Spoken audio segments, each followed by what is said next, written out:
Welcome, everyone, to the Believe in NFL Draft Prospect podcast. We are inching closer and closer to the 2023 NFL Draft. I feel like every single day I just kind of look at the date and I'm just like, man, we're only like 4 weeks away now. Like, this is absolutely wild that we're getting so close to the end of April already. April is almost done here, only a couple more days left. So want to bring you all, the listeners, some insight into some of the top prospects in the 2023 NFL Draft, people that you need to know, whether you're just a general football fan that just kind of watches your own team. These are the future players that could be a part of your organization. So what to bring on Carrington Valentine, who's a star defensive back out of the University of Kentucky, was at the 2023 NFL Scouting Combine as well. Just got done with his pro day at the University of Kentucky a few days ago.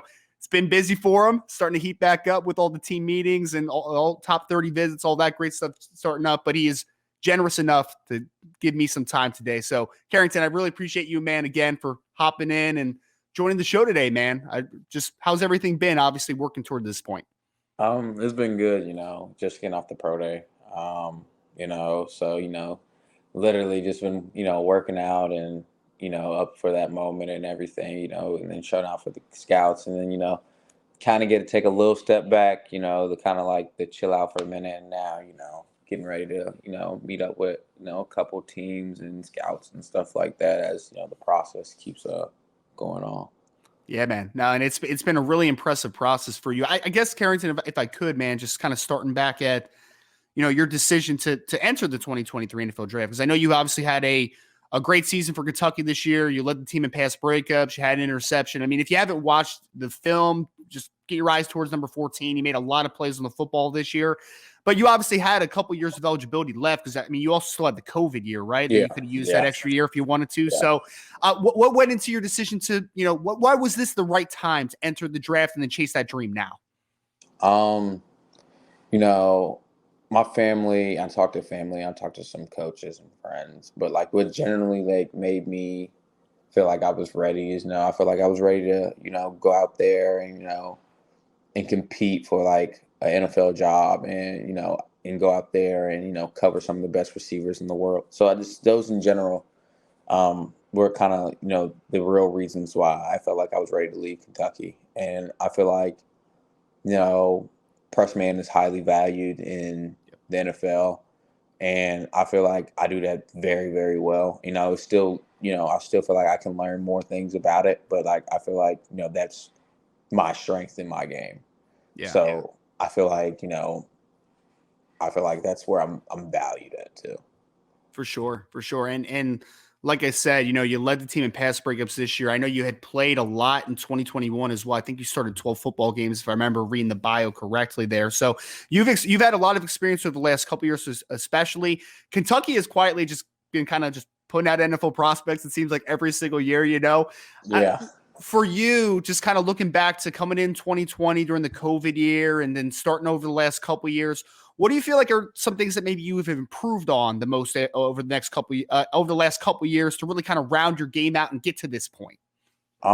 Definitely my approach towards the game. I feel like that I've, the way I approach the game now compared to when I first got to college and even my sophomore year is drastically different. Mm-hmm. And just with that in general, I feel like slow the game down a lot. So where I can make, plays on the ball and, that, and also, help me in this position that I'm in here now. So. Yeah, for sure. And obviously you're playing in the SEC. You're seeing great teams and great players on a week-to-week basis. You also saw every day in practice a quarterback that is projected to go in the top 10 of this year's NFL draft in Will Levis. Can you give us the skinny on Will for a second, man? Being a defensive back that had to see him a little bit in practice, what sets him apart to you? Everyone talks about his arm talent, what he his athleticism on the field, but Will's generally a good leader on the field. And a lot of people don't see that, and even off the field, and he's just a good person in general. He's not your typical starting quarterback, but he's different. And even with some of the throws he makes is ridiculous that I still don't understand how he makes them. But so I guess when I give him practice, helps me, it helps me see NFL type throws. So.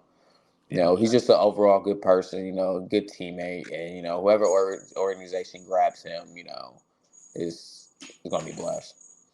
And I definitely want to hit on the pro day a couple days ago because you put up some fantastic numbers. I think I saw 4.38 in the 40-yard dash. So you ran a blistering time there, but you did have an opportunity to go down to the 2023 NFL scouting combine, obviously. And you had a 39-inch vert, 10.8 broad, did some great stuff over there, obviously. But how, just generally, man, how was the experience in Indianapolis and just being able to, I guess, take advantage of that opportunity for you? It was good. It's everything that I always dreamt about going to the combine as a kid. Yeah. So that's always a thing that I've always wanted to do. So just, getting that opportunity to go, just I kind of checked one of my dream boxes. And it's not like you meet some good people there as well, like from different schools. So, just being around some of the guys that, come out in your draft class, even the younger guys like me that came out early, you connect with well. So I feel like, it was a good experience overall. Well, I know the fans hyper focus on all the testing numbers, obviously, but I was in Indianapolis covering the event, and obviously you have the availability to the media. You are meeting with teams. You're doing the medicals, where I know you're getting up super early to go take those medicals and everything. Yeah. How chaotic is that week or the couple days that you're there, Carrington? Because I know it's a daunting process. It can be a little bit stressful, but how was it just kind of just, I guess, juggling so many different things going on? You know, It was chaotic. It was different. So it was different than what, people would think it is. But Yeah. like, just once you kind of get in that routine of like the first day of like waking up at 5 a.m. and then you might sleep in 1 hour later, but just, knowing you have to get up early and then bouncing back and forth, you kind of just get accustomed to it. You kind of adjust your schedule a little bit of like what you used to be on, but like just in general, once you get like the first couple days out the way, you kind of get used to it. So, you know, it was fun though. It was fun. And obviously you have been putting up some crazy testing numbers both at the combine and the pro day. I'm going to get into pro day in a second because I know it's probably great to be back with some of your old teammates and be able to be around the program a little bit more. But just kind of leading up to these testings, where have you been training? And for the, again, I said 39-inch verts, 10.8 broad. I think you had a 4.02 in the 20-yard shuttle, if I remember correctly, and then you had a 4.38 40-yard dash. So like those numbers are fantastic, especially for a bigger corner who you yourself said, press man is kind of my bag, right? Yeah. Where have you been training, and how happy were you with just the testing numbers that you've been able to put up this process? So I didn't go to like anywhere in Florida or anywhere like out of the way. I went to Aspirations Fitness Institution in Louisville. Okay. So Chris Vaughn it's the head guy over there. So he's been training me since high school actually. So, making that decision to train with him for my condom testing was easy because, who wouldn't want to go with a guy that, doesn't, have to spend a week to figure out how you tick, you know what I mean? Like Sure. he already knows me. So, we, went in there, grinded literally every single day, just got my body right and everything. And then went out there and performed. So, I got to give credit to him too, because he really pushed me in there. And have you surprised yourself with some of the numbers you've been putting up, or was that just kind of was that your expectation as far as like the numbers you were trying to hit? Um, you know, it was really expectation, really. Like, what I mean, like, so like I would have been mad if I ran anything, slower than that. Like very mad, or shuttled anything because my shuttle, I feel like was one of like well, I knew it was going to be one of like my best parts of like my testing because I feel like I can stop with anybody. So like I knew like I just had to show it and display it, and I just Yeah. felt like and I feel like I showed that like my start and stop is it's different than everybody else's. So I knew that was going to be different, and then my 40, you know, I just wanted to go out there, and just show teams that like some people had like questions to know how fast I was, and like is he gonna run 4.5 or but like it doesn't really show up on tape. But like when you cut on the tape, I feel like my technique makes up for you don't really see the speed because of my technique. Sure. It's hard to show speed when you win at the line of scrimmage. So it's not just like, or people think, oh, he has to be really good at technique because, it compensates of the lack of speed. You know what I mean? That's just the way I play. The Yeah. speed's just a cherry on top to me now. That's funny you say that, man. I remember I have a good relationship with JC Horn, and I got to know him obviously a lot more when he was coming out. And he told me this almost the same thing. He's like, because I'm a press man corner, everyone thinks I'm slow, but he's like, I play in the SEC. Show me a film where someone beat me deep. Like, show me that. You know Yeah. what I mean? And I feel like people Show me a clip where someone caught the ball and kept running and scored for a touchdown. That's you know exactly. what I mean? Yeah, Like, exactly. I really feel like, I mean, I don't even know if that's personal to you. I just feel like it's a press man thing. They're like, oh, he's a press yeah, guy. He needs to get hands on early. That must mean that he doesn't have the makeup speed. You know what I mean? I think that's right, just such a lazy take. It's just a really right. lazy take. But Yeah. uh, but man, you've obviously been showcasing that it is a lazy take, right? With the test numbers you've been putting up. And let me ask, just from a general perspective, I kind of mentioned this already, but getting back to University of Kentucky, I know you were training right in Louisville, so you weren't too far away, but getting back to university, being around other guys that are going through the process, and then obviously the team that's still there, some of the guys that you know, what was it like just to be back on campus? I guess maybe not for being there exclusively for a few weeks, and to be able to be back with your guys and coaches for a little bit. It was good, I didn't get this, even though I was in Louisville, I didn't really go back to Lexington, because I was really focused. So basically just going back there and, seeing the guys and, even the guys you came out with in the class and seeing them and, seeing how they changed their bodies as well. And, see what's been going on with, their lives while they've been out at the different places and stuff like that. And then even after the pro day, we all went out there and then watched the team practice and, just that bond that we still have, and then watch the team and stuff like that. So that was nice. I love it, man. I love it. So now we're moving into the portion of the process where it's all about the top 30 visits, team meetings, all that great stuff. Who are some top 30 visits that you have set up, and who are some other teams maybe they're just showing you a lot of interest throughout the process? Right now my top 30 visits are still, being set up, but I know this week I'm going to the local day in Cincinnati. Nice. To go meet the coaches and everybody else. And then just some teams with some interest, like the Jets, the Rams, the Raiders, the Cardinals, the Seahawks. I've gotten the Commanders. That's kind of just them in a nutshell. Nice. So yeah, just those type of teams, So this Monday I get to go down to Cincinnati though, and get the walk around the facility, meet the coaches, and show them who Carrington is. So I love it, man. I love it. And kind of my last question for you, Carrington. Again, I really appreciate all the time you're giving me today, man. Is I know that this is so. I think you were an Archbishop Moeller guy, right? Originally, definitely. I believe. Yeah. So I mean, you've been playing great football for a long time, right? You went from Archbishop up to the SEC, so you've been around the game of football for a long time. Kind of peeking forward here, man. Only a few weeks away.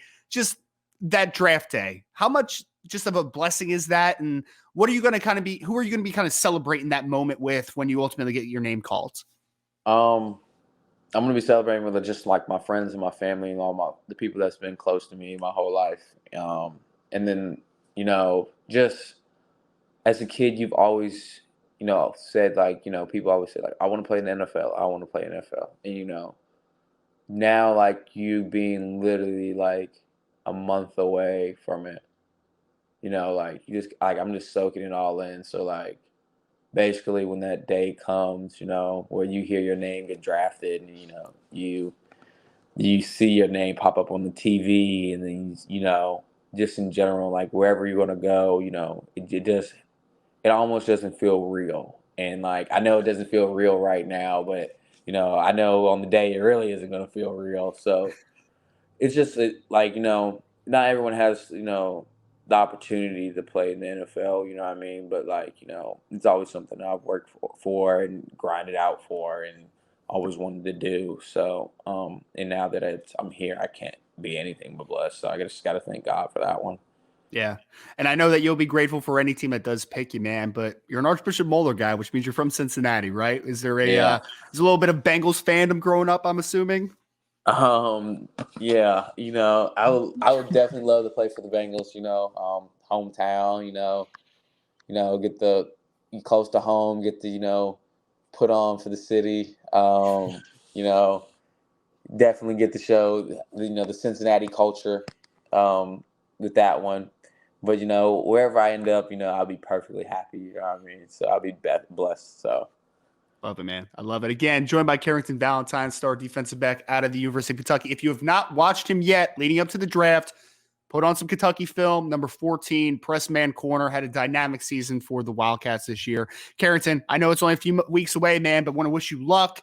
Congratulations on everything you've accomplished, man. And thank you so much for joining the show today. Before we continue on with this video, I just want to tell you folks about an exciting new partnership that we have with this channel with Underdog Fantasy. Ever since I joined, I've been having so much fun. There are so many different exciting games that make watching games during the offseason more exciting. I'm not the biggest basketball fan, but it has made it way more entertaining since I found Underdog Fantasy.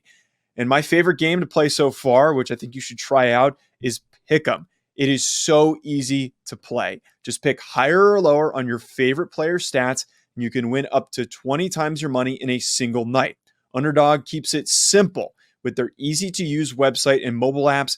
Pick between 2 and 5 players to fill out your Pick'em slip, get every pick right, and take home some cold, hard cash. Use code HACK, H-A-C-K, HACK, like the name of this channel. Use code HACK to get your first deposit doubled up to $100 by Underdog. Go sign up. You won't regret it. You're going to have a blast. Check out Underdog Fantasy. I also want to tell you folks about our other recurring sponsor that we have on this channel, that being BetOnline, betonline.ag, which is all the updated odds, news, and anything for sports betting. It's my go-to source for when I want to be betting specifically on games. I love betting on college basketball or the NBA, especially, again, during the offseason. Always looking for more fun ways to be focused in on some of these other sports. It's betonline.ag and use promo code BELIEVE50. It's promo code BELIEVE50 to get 50% welcome bonus on your first deposit. BetOnline, where the game starts.